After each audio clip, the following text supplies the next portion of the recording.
Is lust as evil as adultery? Hi, welcome to another edition of Little Lessons, a special Burma edition of Little Lessons. And I'm at a house of some very poor folks in Burma who have opened their house to a little girl who was living in an orphanage that Heaven's family had been involved with for many years. But we're now involved in trying to reintegrate children back with their families, because so many children in orphanages around the world, they're not orphans at all.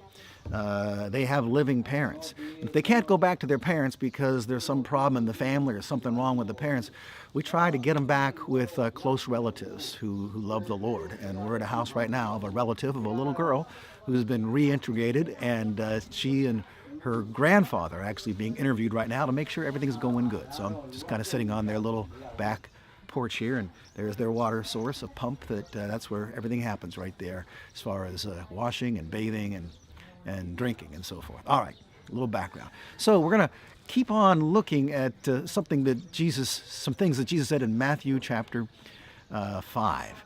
There in the Sermon on the Mount, he's got 6 statements where he said, "You have heard it was said," or "You have heard the ancients were told, but I say to you." And, some folks skim over the surface of that and come to the conclusion that Jesus was altering the law.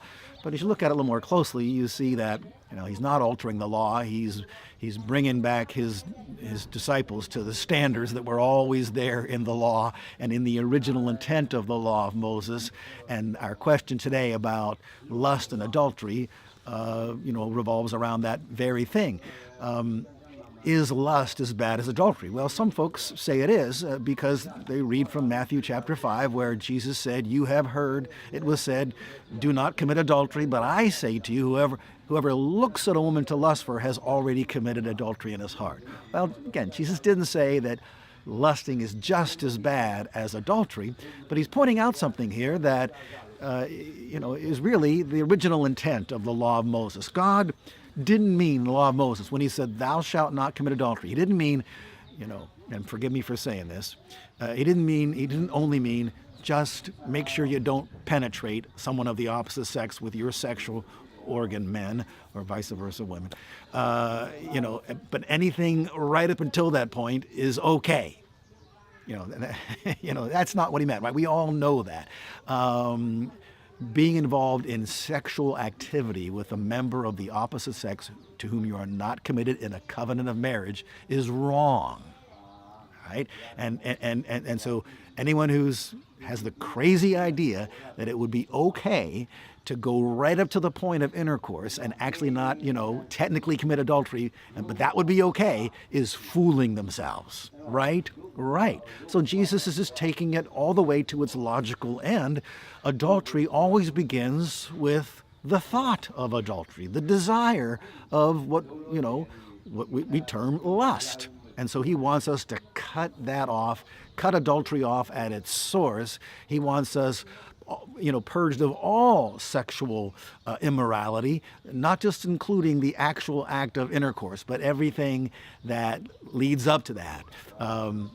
Any kind of sexual activity with a member of the opposite sex to whom you are not married, all the way back to the very source of when the thought enters the mind, the lustful thought that if you yield to that, then it leads on to worse things. So is lust as evil as adultery? No, of course not. Jesus is giving this warning to prevent adultery by cutting it off, in its very early stages of lust. And that's the kind of purity that he expected, not just under the law of Christ, but of course under the law of Moses. And we're fooling ourselves here if we say, well, this is a new standard. Oh, come on. This is not a new standard. This is implied in "thou shalt not commit adultery." Don't get anywhere close to even the beginnings of what leads to adultery. And Job had that figured out. I don't know the exact verse. I think it's Job 31. I think it's verse 31 of chapter 3, but I'm not sure about this. But he said, "I made a covenant with my eyes that I will not look upon a virgin." What's he talking about there? I have made a decision. I'm not going to be mentally undressing, the young women that I see. And goodness, the 10 Commandments. Don't covet. And one of the things that God says don't covet your neighbor's wife.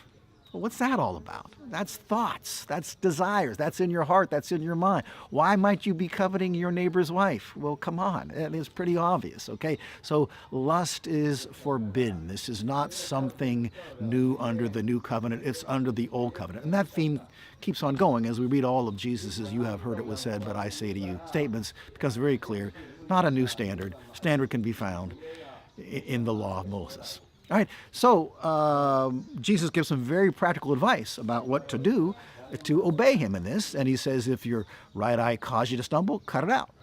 Better to enter into heaven missing an eye than be cast into hell with both eyes. If your right hand cause you to stumble, cut it off. Better to go to heaven missing a hand than go to hell with both hands. So he's not literally saying, of course, we know this, to pluck out your eye, cut off your hand. But what he is saying is that lust is a damnable sin. And the guy who's full of lust and always lusting, and maybe not acting on that lust and actually raping people or getting involved in adultery or fornication, still guilty of immorality, and it's a damning sin. And so what to do about it? Get rid of what it is that's causing you to stumble. And, obviously your eye can't literally cause you to stumble, neither can your hand. And so we're not literally cutting those things out. But there are things that can cause us to stumble. Get rid of those things.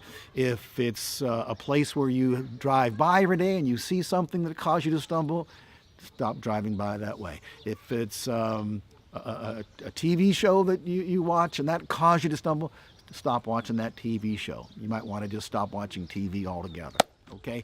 Here I am in Burma, and I travel an awful lot. Spend a lot of time in hotels.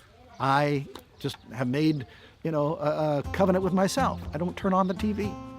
Why? Because I'm by myself, got the channel flipper, I might be looking for something totally legitimate, but see something that's not legitimate and then be tempted. So I cut it off, not gonna turn it on, not gonna allow myself to be tempted in that regard, following Jesus' instructions to help me avoid lust or immorality.